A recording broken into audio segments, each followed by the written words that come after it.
দর্শক, তারেক রহমানের নির্বাচনী সমাবেশের সংবাদ সংগ্রহে রয়েছেন বিশেষ প্রতিনিধি সিকান্দার রেমান। সরাসরি চলে যাচ্ছি তার কাছে।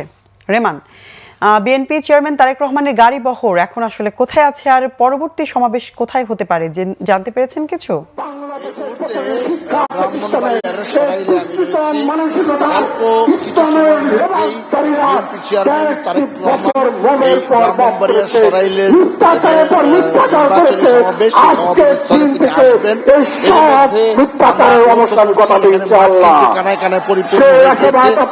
দুপুরের পর থেকেই আমরা জেনেছি যে দুপুরের পর থেকেই এখানে সমাবেশ স্থলে এসে জড়ো হয়েছেন বিএনপির নেতা কর্মী সমর্থকরা।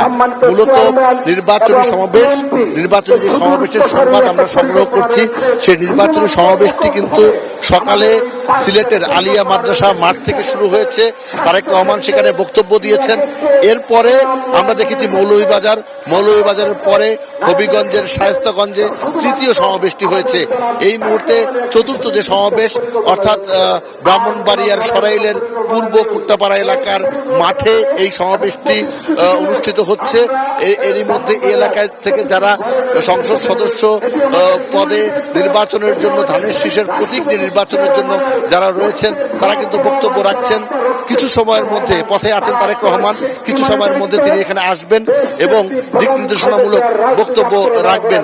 যে বিষয়টি উল্লেখ করার মতো সেটি হচ্ছে, তারেক রহমান কিন্তু প্রতিটি সমাবেশেই উল্লেখ করার মতো দুই তিনটি কথা বলছেন। একটি হচ্ছে, যদি সাধারণ মানুষ বিএনপিকে ভোট দিয়ে, ধানের শীষকে ভোট দিয়ে বিএনপিকে রাষ্ট্র ক্ষমতায় আসীন করে, তবে মানুষের মধ্যে ভেদাভেদ তারা দূর করবে, মানুষের মধ্যে বৈষম্য দূর করবে এবং বিগত দিনে যে অত্যাচার, নির্যাতন, জুলুম হয়েছে সেগুলোর প্রতিকার করবে। একই সঙ্গে ফ্যামিলি কার্ড এবং অন্যান্য যে কার্ড রয়েছে, হেলথ কার্ড এবং কৃষকদের জন্য কৃষি কার্ডের ব্যবস্থা করা হবে বলে তারেক রহমান আশ্বস্ত করছেন। তবে এটার জন্য দরকার জাতীয়তাবাদী শক্তি সরকার, এটার জন্য দরকার কিন্তু ধানের শীষে ভোট দেয়া।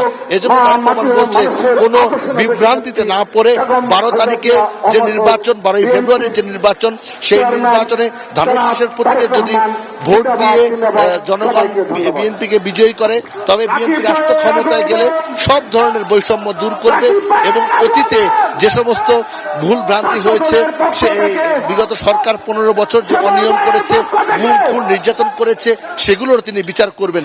একই সঙ্গে বলছেন। রেমান, ধন্যবাদ আপনাকে।